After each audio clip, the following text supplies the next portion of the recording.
नेपाल में जल सैलाब से तबाही हुई है। देखिए पहली तस्वीर, जब चीन नेपाल बॉर्डर पर पहुंचा तूफान सैलाब, ये देख रहे हैं आप, ये चाइना और नेपाल के बॉर्डर की तस्वीर आप देख रहे हैं और बॉर्डर का गेट है।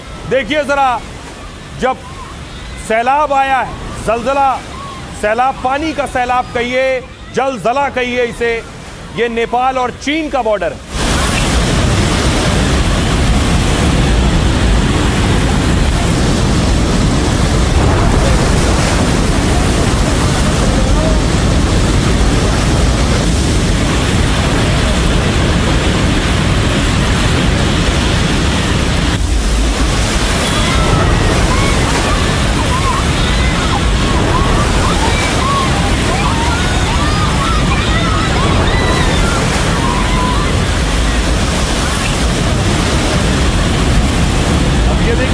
ये जो गेट आप देख रहे हैं, चीन और नेपाल का बॉर्डर है। जब नेपाल से बाढ़ आई, ये पूरा पानी, इसका रफ्तार देखिए, इसका वेग देखिए कितना तेज था कि सब कुछ बहा ले गया, सब कुछ तबाह और बर्बाद कर दिया इसने।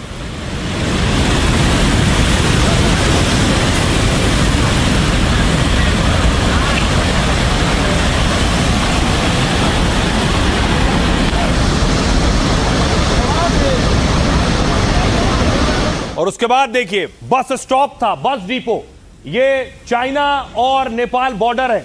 बस डिपो देखिए, सारी बसों को पानी उड़ा कर ले गया।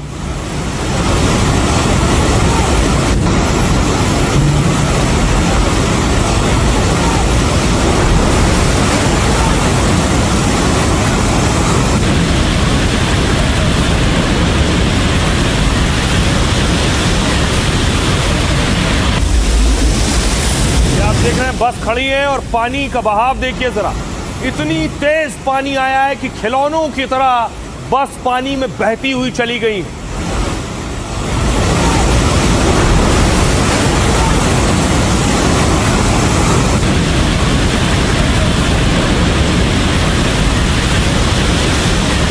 अब देखिए इससे ज्यादा खतरनाक तस्वीर, जब ये पानी और आगे बढ़ा और नेपाल में दाखिल हो रहा था। इसकी रफ्तार देखिए जरा, नेपाल के अंदर घुसते वक्त ये पानी की हालत आप देख रहे हैं। जो कुछ सामने आया सब बहा ले गया।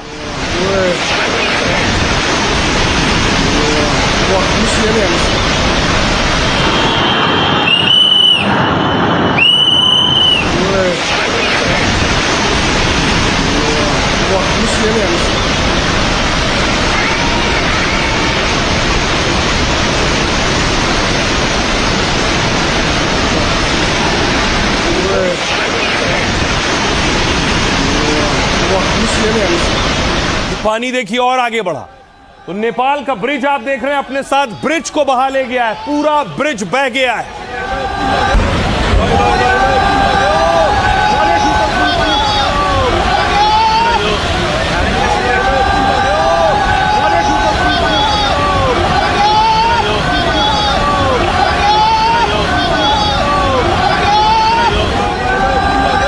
आप देख रहे हैं ये नेपाल का बड़ा पुल है। इस पुल से दो इलाकों का संपर्क था और पूरा पुल पानी के बहाव में बह गया है।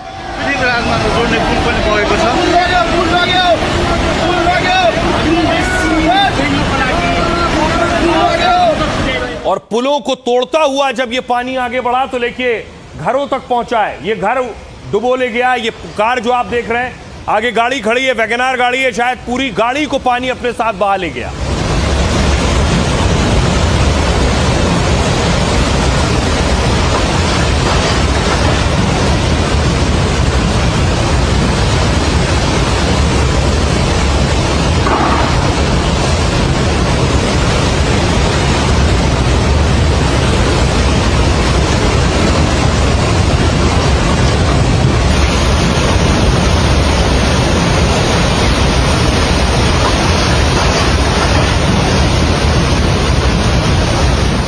तो नेपाल में लगभग 2 दर्जन से ज्यादा जो ब्रिज, फ्लाईओवर हैं वो तबाह और बर्बाद हो गए पानी में। दूसरा ब्रिज देखिए जरा, ये आप देख रहे हैं दूसरे ब्रिज की तस्वीर है। देखते ही देखते पूरा पुल बह गया है।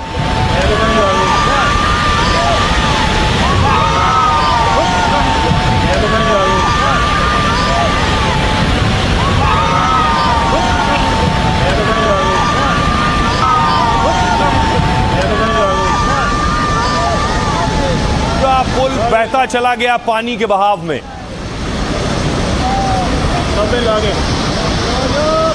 ये दूसरा पुल मैं आपको दिखा रहा हूं, जिसे चीन से आई बाढ़ अपने साथ बहा ले गई।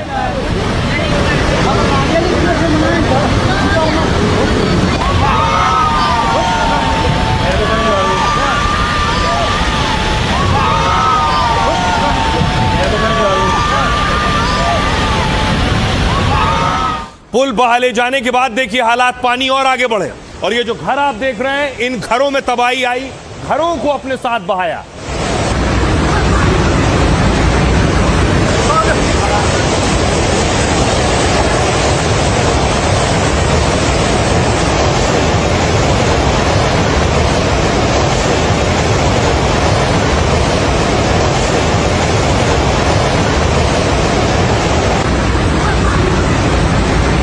पानी की भयावहता का अंदाजा ऐसे लगाइए कि जो भी ब्रिज सामने आ रहा था वो बह जा रहा था। ये देखिए एक और ब्रिज आप देख रहे हैं, ये जो ब्रिज है ये ढांचा बना हुआ है, आयरन का ब्रिज है, और उस पूरे पुल को अपने साथ पानी बहा ले गया।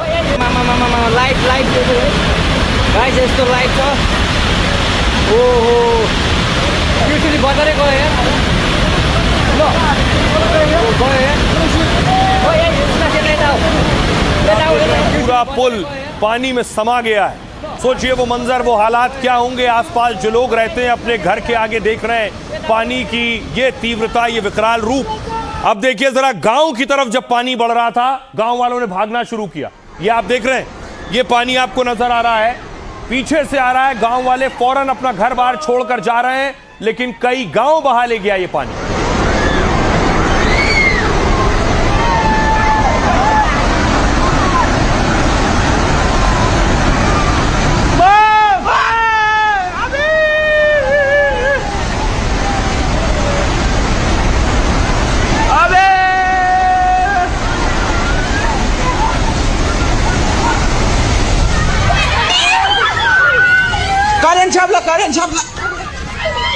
अब आइए आपको बताऊं ये सैलाब आया कहां से।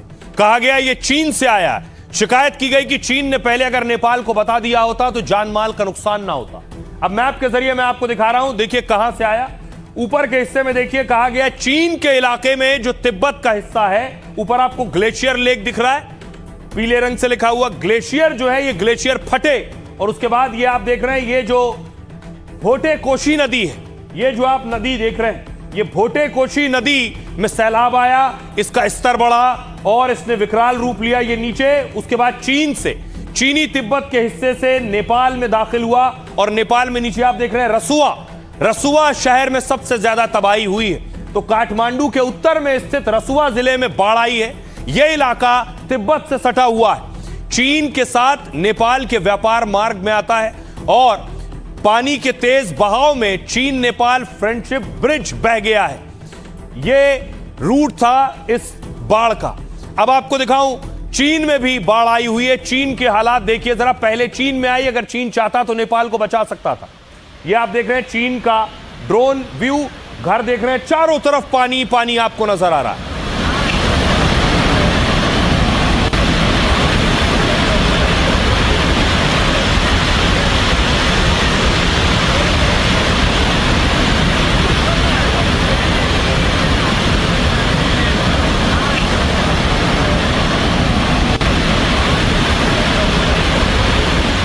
और आइए अब आपको बताऊं कि चीन में जो सैलाब आया वो नेपाल पहुंचा, और नेपाल में कितनी तबाही मचाई है उसने। देखिए जरा, कुछ ये हालात थे सैलाब के। पानी का बहाव देखिए जरा। तिब्बत से अचानक बाढ़ का पानी नेपाल में घुसा है। नेपाल के रसुआ जिले में बाढ़ ने भारी तबाही मचाई है। भोटे कोशी नदी का जलस्तर अचानक बढ़ गया, उसके बाद यह हाल हुआ। रसुआ का एक हाइड्रो पावर प्रोजेक्ट बाढ़ की चपेट में आ गया। रसुआ में बाढ़ के चलते एक पुल बह गया। नेपाल के नुवाकोट जिले में भारी तबाही हुई है। सोचिए बाढ़ से एक दो नहीं, नेपाल में 22 पक्के पुल बह गए। नेपाल में बाढ़ से पुलों का नेटवर्क ध्वस्त हो गया है। भोटे कोशी नदी के तांडव से 27 पुल ध्वस्त हुए हैं। बाढ़ से नेपाल में सड़क व्यवस्था पूरी तरह से ध्वस्त हो गई है। 22 सोचिए कंक्रीट पुल और 5 बेली ब्रिज बह गए। शुरुआत में रसुआ में फंसे लोगों को निकालने के लिए हेलीकॉप्टर भेजा गया, लेकिन वो बिना उतरे काठमांडू लौट आया। हालात इतने खराब थे, बाढ़ के पानी में स्थानीय हेलीपैड बह गए। पायलट को उतरने के लिए सुरक्षित जगह तक नहीं मिली और टिमुरे गांव का बड़ा हिस्सा नजर तक नहीं आ रहा है, यानी गांव के गांव बहा ले गया ये सैलाब। नेपाल के पीएम बालेन शाह ने सेना तैनात करने के आदेश दिए। नेपाली सेना, सशस्त्र पुलिस बल और नेपाल पुलिस को भेजा गया है। अतिरिक्त एम्बुलेंस और मेडिकल स्टाफ भी भेजा जा रहा है। लोगों को सुरक्षित जगह जाने की सलाह दी गई है। अब आपको दिखाऊं दूसरी तस्वीरें कि अब आखिर बचाव कैसे होगा। पहले तबाही का मंजर देखिए जरा। यह है तबाही का मंजर, आप देख रहे हैं। जहां तक नजर जाएगी आपको तबाही के निशान दिखाई देंगे। देखिए, घर मलबे में दब चुका है। जो मलबा पानी के साथ बहकर आया है, घरों की छत जो है वो जमीन पर आ गई है क्योंकि अंदर सब मलबा भरा है।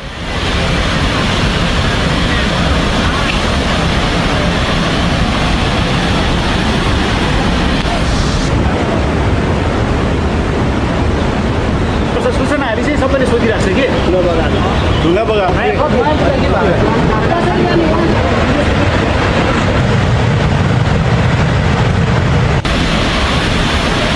अब देखिए तबाही की ये तस्वीरें आपने देखी। ये देखिए लोगों के घर बार तबाह हो गए। जो सिलेंडर पड़े हैं, लोग सिलेंडर उठा रहे हैं कि अब सब कुछ बह गया तो खाना कैसे बनेगा। तो सिलेंडर कम से कम उठा ले, गैस जला सके और खाना बना सके।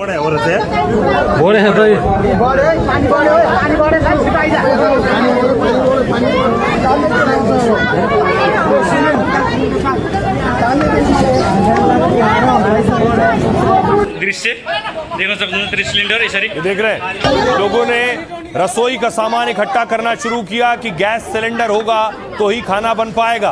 उसके बाद रेस्क्यू शुरू हुआ, लोग फंसे हुए। आप देख रहे हैं हेलीकॉप्टर लगाया गया। छत पर देखिए, युवक अपनी शर्ट उतार कर उसने घुमाया, हेलीकॉप्टर को इशारा किया कि मैं यहाँ फंसा हूं, मुझे बचाओ। हेलीकॉप्टर पहुंचा रेस्क्यू के लिए।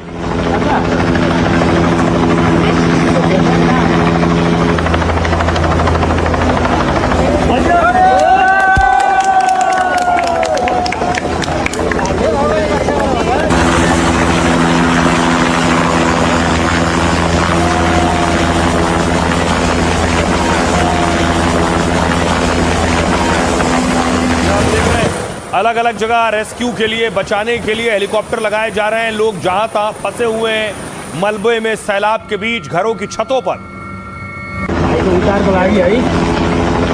अब देखिए जमीन पर भी ऑपरेशन चलाया जा रहा है, जो बहुत मुश्किल है क्योंकि अभी भी मलबा लोगों के घरों में है, लोग दबे हुए हैं। जान माल का सही नुकसान का आकलन कर पाना इस वक्त मुश्किल है।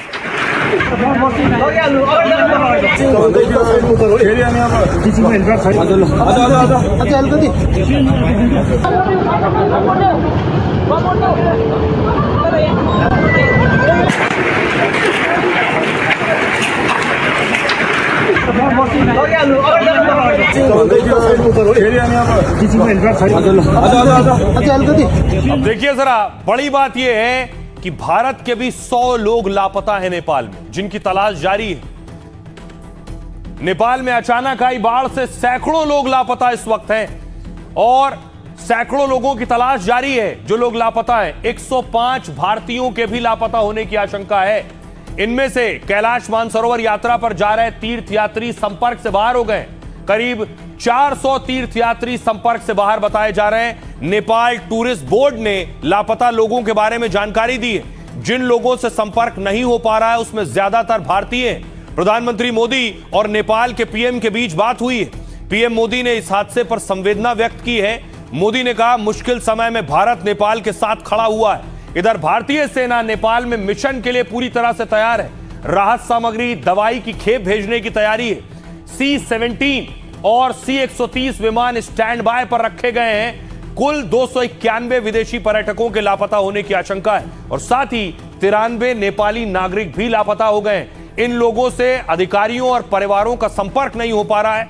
ट्रैवल कंपनियों से नेपाल टूरिस्ट बोर्ड ने डेटा मांगा है। मलेशिया के 17 पर्यटक भी लापता बताए जा रहे हैं। ब्रिटेन के 12 पर्यटक, दक्षिण अफ्रीका से 4 पर्यटक हैं। 3 अमेरिकी नागरिक के भी लापता होने की आशंका है। 100 लोगों की राष्ट्रीयता की अभी तक पुष्टि नहीं हो पाई है। वो 100 लोग कहां के हैं, ये आंकड़े अभी और भी बढ़ सकते हैं। नेपाल में रेस्क्यू ऑपरेशन तेज किया जा रहा है और ताकि फंसे लोगों तक जल्द से जल्द पहुंचा जा सके।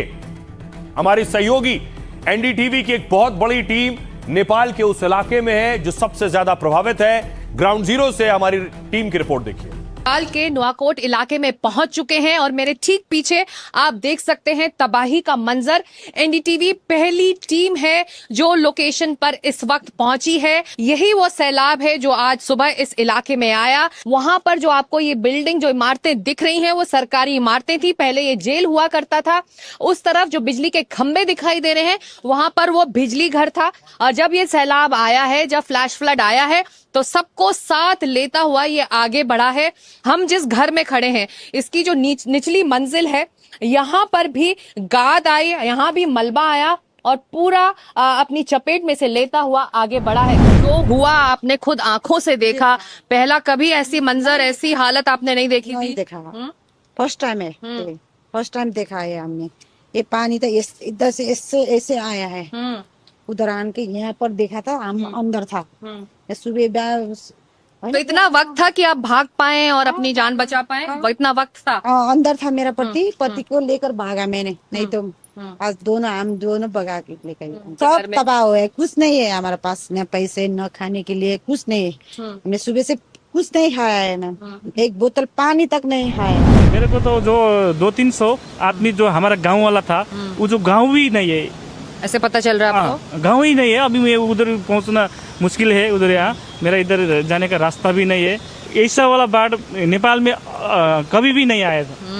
ये पहली बाढ़ है जो विनाशकारी और खरबों का क्षति हो रहा है ये बाढ़। जब ये ऊपर से जब आया था बहुत स्पीड से आया था, जो पानी का दह है बहुत स्पीड से आया था।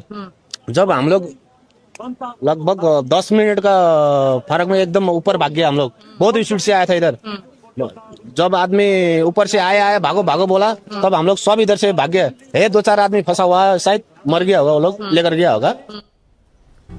अब देखिए, डर इस बात का है कि नेपाल से भारत के राज्य मिले हुए हैं, भारत को भी खतरा है क्या? ये तस्वीरें देखिए, ये वो रसुआ त्रिशूल रिवर पर बना हुआ बांध है। इस त्रिशूल रिवर में भी वो सैलाब का हिस्सा आया है और देखिए बांध से पानी छोड़ा गया है। क्या ये पानी भारत के जिलों तक पहुंचेगा?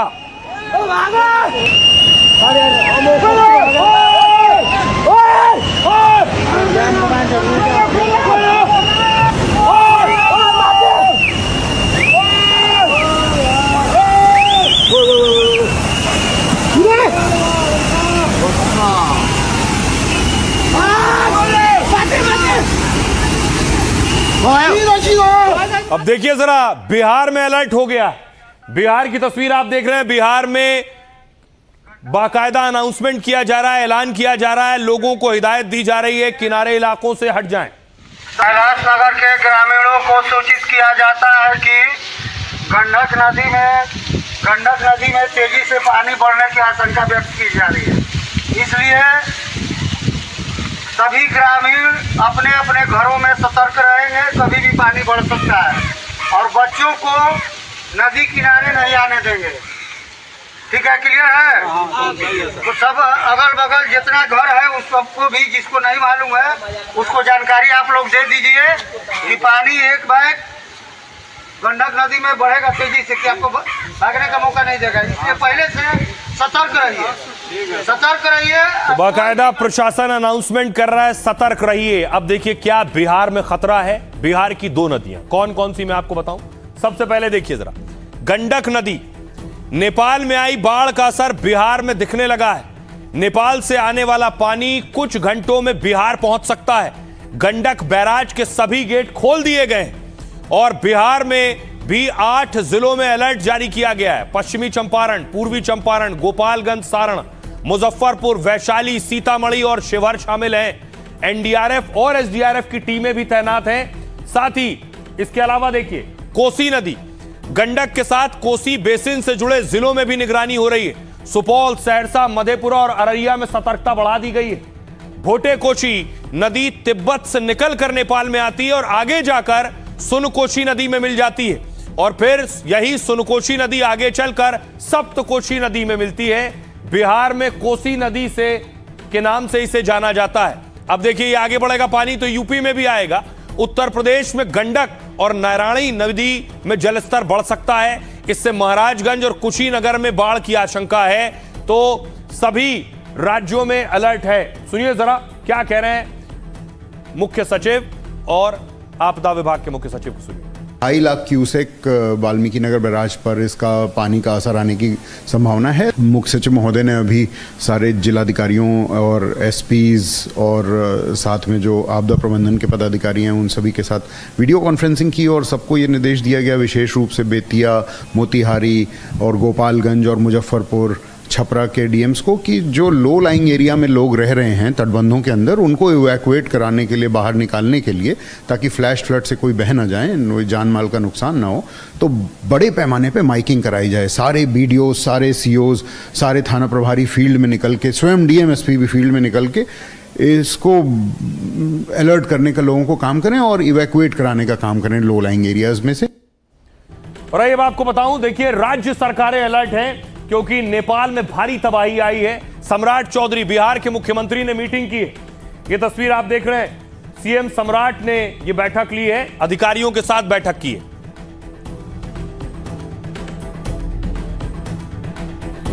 अब देखिए राज्य सरकारों की तैयारी क्या है। उनके राज्य तक ये बाढ़ का पानी अगर पहुंचेगा तो कैसे निपटना है। नेपाल में तबाही के बाद बिहार में हाई अलर्ट है। गृह मंत्री अमित शाह ने सीएम सम्राट चौधरी से बात की है। अमित शाह ने हर संभव मदद का भरोसा दिया है। एनडीआरएफ टीमों को तैयार कर दिया गया है। बिहार में आपदा प्रबंधन विभाग ने अलर्ट जारी किया है। कोसी, बागमती और गंडक के इलाकों में निगरानी बढ़ाई गई है। एनडीआरएफ, एसडीआरएफ की अतिरिक्त टीमें तैनात की जा रही हैं। गोपालगंज में एनडीआरएफ टीम भेजी जाएगी। मुजफ्फरपुर में टीम स्टैंड बाय रहेगी। बेतिया में करीब 2 घंटे में टीम की तैनाती की जाएगी। जरूरत पड़ने पर नाव, शेल्टर और सामुदायिक रसोई की व्यवस्था होगी। बिहार में हर साल नेपाल से आने वाली नदियों के कारण बाढ़ से तबाही होती है। यूपी में भी पूरी तैयारी है। नेपाल से सटे उत्तर प्रदेश के इलाकों में हाई अलर्ट जारी किया गया है। सीएम योगी आदित्यनाथ ने इसके निर्देश जारी किए हैं। योगी ने नेपाल में तबाही पर चिंता जताई। योगी ने भगवान पशुपतिनाथ से सभी के सकुशल होने की प्रार्थना की है। बाढ़ की आशंका को लेकर प्रशासन को पूरी तरह सतर्क रहने के यूपी में निर्देश दिए गए। प्रशासन को आवश्यक तैयारियां सुनिश्चित करने को कहा गया है। सुनिए जरा एनडीआरएफ कमांडेंट क्या कह रहे हैं। बहुत हाई अलर्ट पे है क्योंकि ये साधा जो सारा नीचे डाउनस्ट्रीम आता है ये गंडक को ही स्ट्राइक करेगा और वहां पे जो बैराजेस हैं, जैसे जैसे बैराजेस से पानी छूटेगा तो उसमें नीचे की स्थिति में बाढ़ आने का अंदेशा है। पूरा एडवाइजरी दे दिया था स्टेट गवर्नमेंट्स को कि इसमें बाढ़ आने का अंदेशा है। तो हमारी एडिशनल टीम्स भी तैयार हैं। जैसे जैसे जहां पे भी स्टेट गवर्नमेंट को लगेगा कि वहां पे एनडीआरएफ की जरूरत है तो एनडीआरएफ अपनी टीम डिप्लॉय करेगा। जो भी नाविक है, मछुआरे हैं, मवेशी वाले हैं, या खेतीहर जो भी हैं, सब लोगों को मना किया गया है कि आप लोग 48 घंटे तक निचले इलाके में नहीं जाएं, सावधानी पूर्वक रहें। और टोटल जो भी रिंग बांध है, रिंग बांध पे भी प्रशासन के द्वारा गश्ती बढ़ा दी गई है। जैसी सूचना प्राप्त है कि रात होते होते पानी गोपालगंज की सरहद में भी घुसेगा और इसीलिए हम समय रहते जिला प्रशासन सभी गांव वासियों को, पंचायत वासियों को सूचित कर रहा है कि निचले स्तर पे बांध के उस तरफ नहीं जाना है। जो 48 घंटे है वो बहुत सचेत रहने के लिए, घबराने की बात नहीं है। कोई भी ऐसा नहीं, इतना भी पानी नहीं आएगा कि पानी गाँव के अंदर घुस जाए, परंतु हाँ ये जरूर है कि पानी बहुत तेजी से आएगा, तो इसलिए अब खतरे वाली जगह पर नहीं जाना। कुछ निचले इलाकों में हो सकता है पानी थोड़ी देर के लिए आए फिर वो निकल जाएगा। तो इसमें हम लोग यही कर रहे हैं कि हम लोगों ने सभी जो क्षेत्रीय पदाधिकारी हैं सबको मोबिलाइज कर दिया है।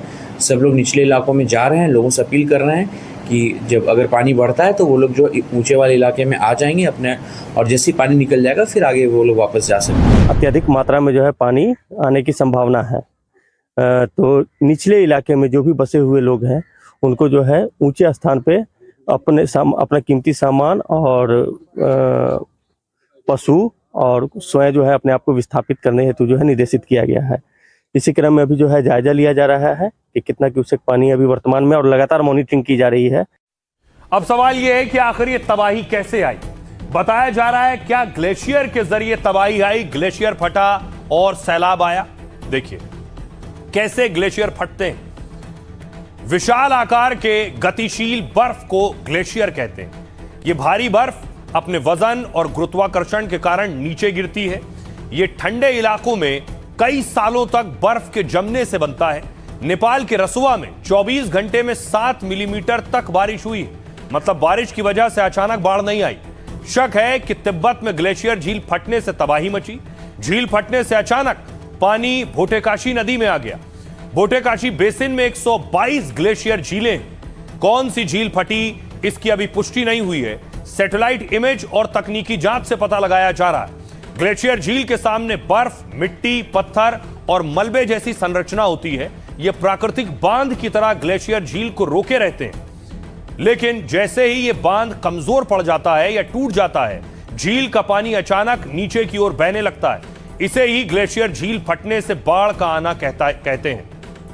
अब सुनिए, बिहार और उत्तर प्रदेश में भी अलर्ट है। क्या कह रहे हैं वहां के नेता और मंत्री। एकदम उस पर पूरी तरह हाई लेवल टीम गठन कर दिया गया है। चीफ सेक्रेटरी, डीजीपी इसको मॉनिटरिंग कर रहे हैं और तुरंत मैं भी इसको बैठक कर रहा हूँ। जरूरत पड़ा तो मैं स्वयं भी वाल्मीकि कर जाऊंगा। स्थिति तो थोड़ी कठिन है, लेकिन अभी का जो अनुमान है पानी आने का, वो हम लोगों के हिसाब से स्थिति को हम लोग नियंत्रण से बाहर नहीं जाने दें। 2.5-3 लाख आने की संभावना है। उस हिसाब से सतर्कता के सभी काम हम लोगों ने कर लिए हैं। जी हाँ, अभी हम बैठक कर रहे हैं, तो जो भी हमारी कोशिश रहेगी कि जल्द से जल्द हम बाढ़ अगर आए तो तुरंत हम उनको सहायता दें और जो भी जरूरतमंद है उन तक हम पहुँचें। जिन राज्यों में या जिन क्षेत्रों में कहीं भी बाढ़ की स्थिति बनी है, पहले भी या जो अभी बनी हुई है, जैसे बिहार में बाढ़ की स्थिति बनी हुई है, या आगे भी कोई बाढ़ की चपेट में आएगा तो पूर्ण रूप से उसको सहयोग किया जाएगा। सभी क्षेत्रों में एनडीआरएफ की टीम तैयार है।